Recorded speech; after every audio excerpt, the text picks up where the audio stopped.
Alright guys, let's start this one from the news happening in Kupiansk direction. As you may see on military map, Ukraine tries to cut Russian supplies towards Golubivka village, and also Ukraine tries to assault from another side. I was almost sure that Ukrainian military command wouldn't try to conduct those kind of the operations because they're very risky, and unfortunately Ukraine has losses while performing this kind of attack. But the command decided to send our guys to this bottleneck. It's very risky operation because Russians already moved a substantial amount of the forces in this area, and they're capable actually to trap Ukrainian army in attempt to cut Russian supplies towards Golubivka. So I would like to say, okay, this is the nice move, Russians will cut Russian supplies, but we don't know the outcome of this specific operation yet. What we know that Ukraine has losses because it was located, geolocated and confirmed with the drone cameras. So let me show you. So this is the interactive map from the MyCo73 analytic. Definitely Ukraine propelled forward, but there are no any sort of the villages to actually dig down to the ground or to create the robust bridgehead. So Ukrainian forces has to move towards Golubivka village, and also from this side there is the river, so it's not an easy thing for Ukrainian army to cross it. It was very thin for a very long time actually the last months, but then Russia expanded it, and I would say it's already too late to cut it with this limited amount of the forces. And unfortunately Ukraine here used some sort of the Russian tactics. A couple of the vehicles were converted into those Mad Max looking style vehicles. You can see lots of the wires on top, but Russia sent many of the drones and they were capable to stop Ukrainian vehicles on the way.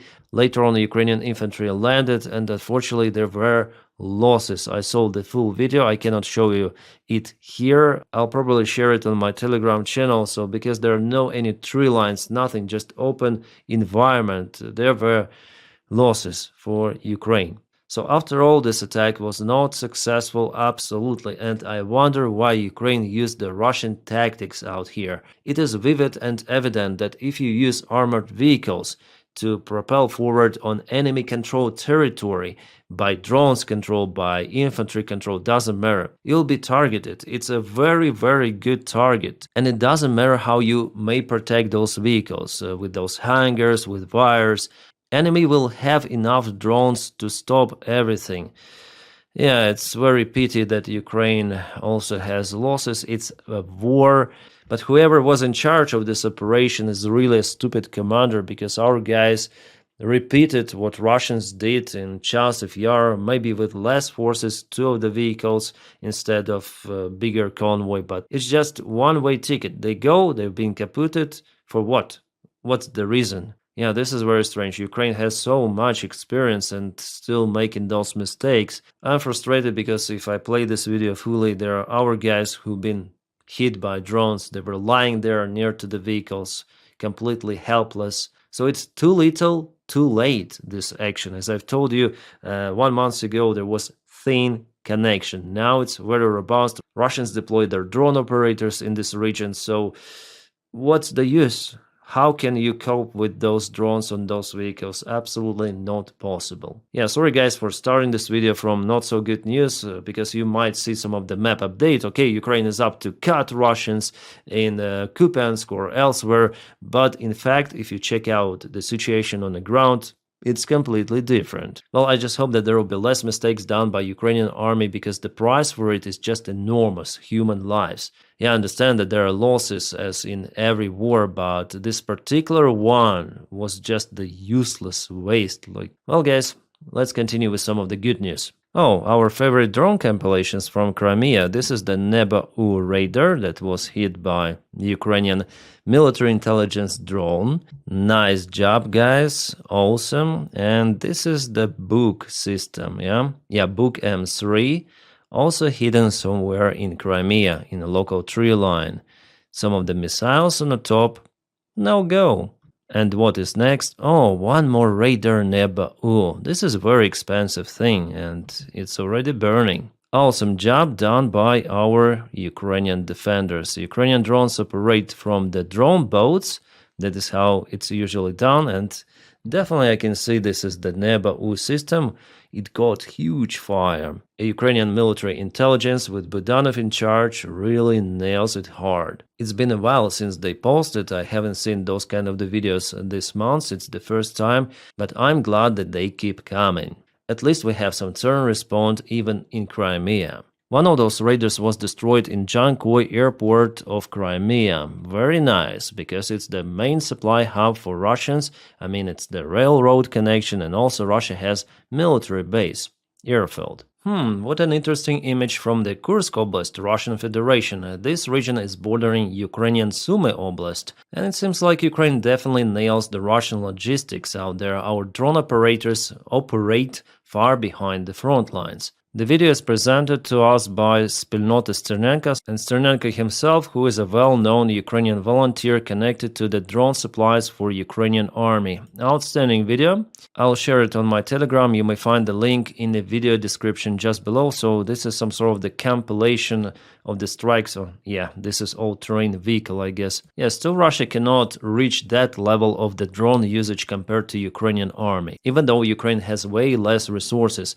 So our guys in Sumy are successful because of the strikes on Russian logistics. Russians simply cannot supply their army normally. And one more video from Kursk. This is the checkpoint of the Russian army, some of the construction building, and it was hit by the drone, you can see it. Also, the nearby vehicle was chased and hit. And this is one more bordering region of the Russian Federation, Belgorod Oblast. This is the Russian electrical substation responsible for this entire southern region of Belgorod. And as you may see, lots of the FPV drones hit this facility. It means that Russians will not have electricity out there any longer, and they need electricity not just for civilians but also for military. As we know, Russia targets Ukrainian energy facilities, so Ukraine has the right to respond in the same way. Yeah, it is still not happening in the Moscow region, but who knows, we'll see. This winter could be interesting for Russia. Well, for Ukraine it will be difficult, it is already understandable. Experts say that it could be the worst winter for Ukraine since the start of the war, because Russia hits lots of the energy infrastructure, but we'll see. Hopefully there will be support from our European colleagues. It is very, very crucial, especially nowadays. But for Russia it could be also very, very bad. That's why Putin calls up reserves to protect Russia from Ukraine's drones. We have this article from Bloomberg, and definitely Putin is looking for extra army men to protect facilities with something. I just wonder what they can potentially use against the Ukrainian drones. Well, Russia is in lack of the air defense systems, even though Russia is the country that produces those quite massively, but because Russia uses them on the front lines and to protect Putin's palace, they're after all not enough to put in every refinery facility or oil storage or military base. So I just wonder how those army men may solve the problem with what they are capable to shut down Ukrainian drones, because they're flying quite fast with Kalashnikovs. Well, it might happen just occasionally. I mean, this is not the effective way how the air defense systems operate. You need Panzer 1S, definitely kind of effective system of the Russian Federation, but with army men, I don't see the solution, honestly. Well, maybe as already mentioned on this channel, Russia is looking for a solution to put extra nets on some sort of the balloons and put in front of those refineries, but it's not the immediate solution. They need maybe even years to practice it, to make those balloons and nets. And knowing the result of the Ukrainian drone strikes on Russian refineries, for the last couple of months Russia lost how many? 40% of refineries? It means that Russia doesn't have lots of the time to secure those kind of the facilities. And mobilizing army men for protection, well, maybe it's the excuse to mobilize Russians in general to join the Russian army, because I know personally that Russians receive special conscription orders to go and cross-check their data in military units, and sometimes they're taken for the army. So we'll see, because logically I don't understand why they need extra army men for those facilities.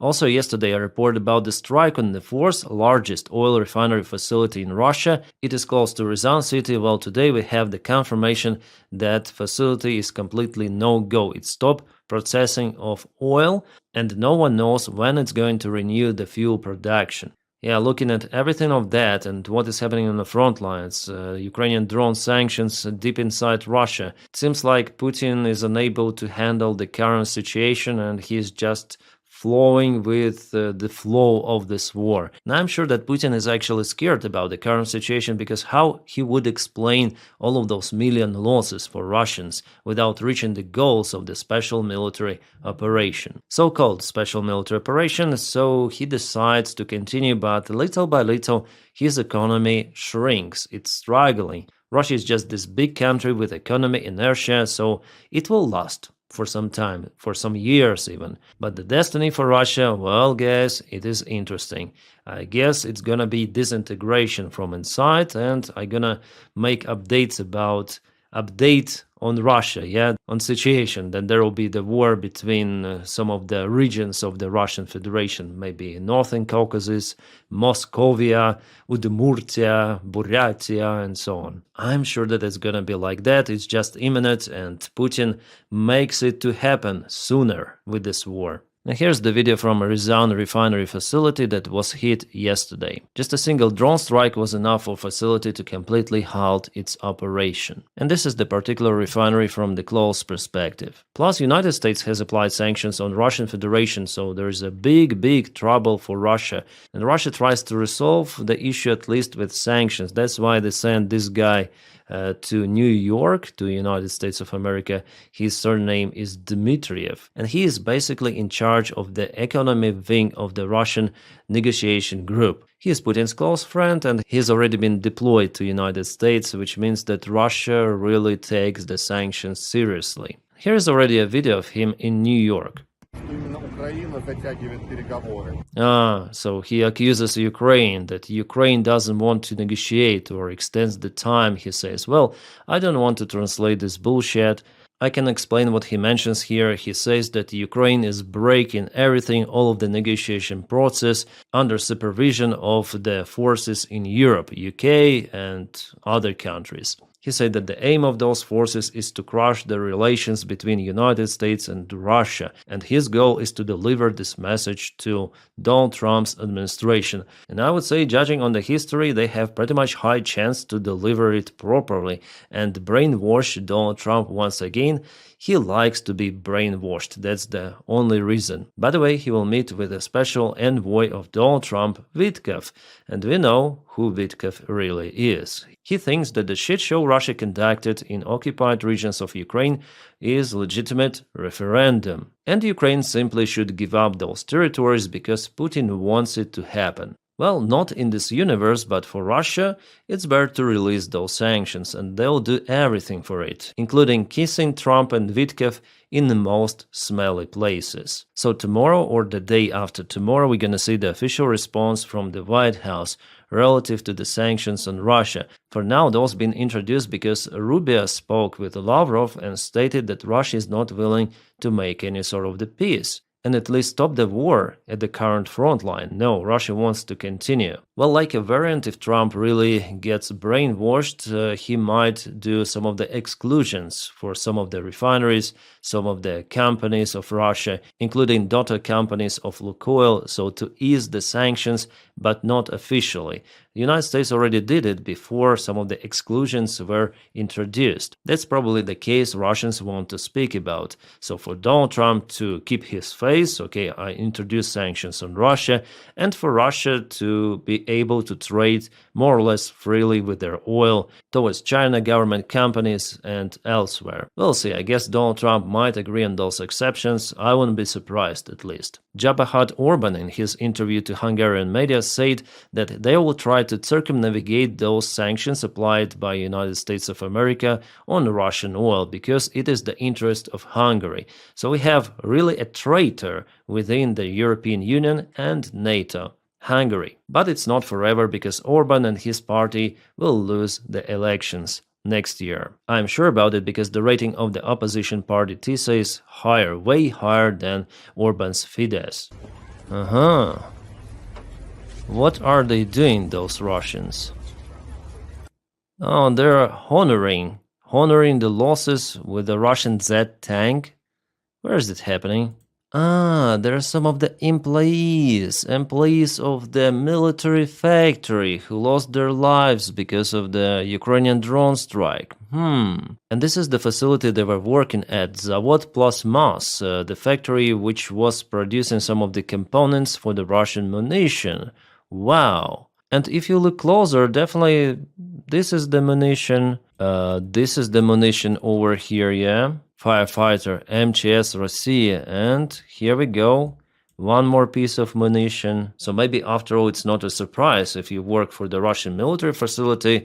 Expect Flamingo, because maybe it was the one, or maybe not only one, judging on the situation. Usually after the drone strikes, it's more or less a single construction, but here it was flat-lined, everything there. Kind of unusual destruction. Russians reported about the life losses of more than 10 people. All of them were working in this very peaceful facility. And again, you see the attitude. Russians with their Z symbolics, they are in sorrow for the life losses of the war criminals, definitely, because those employees were producing something to be used against other nation in other country, but Russians, they simply don't care. Do you think that they are in their mind may connect why it happened?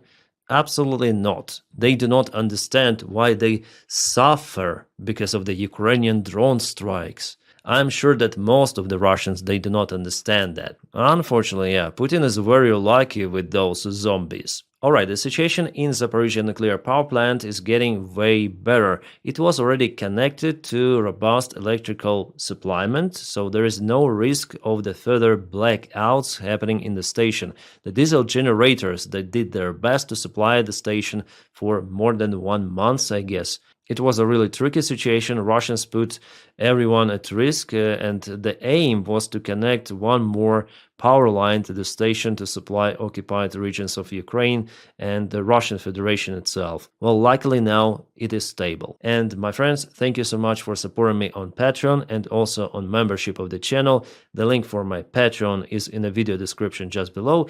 And as for membership, you may press somewhere button join to join the channel if you really want to support me, and if you have this opportunity. Because of your support, I'm capable to film more videos every day for you. You make this content really possible. So thank you for you very, very much.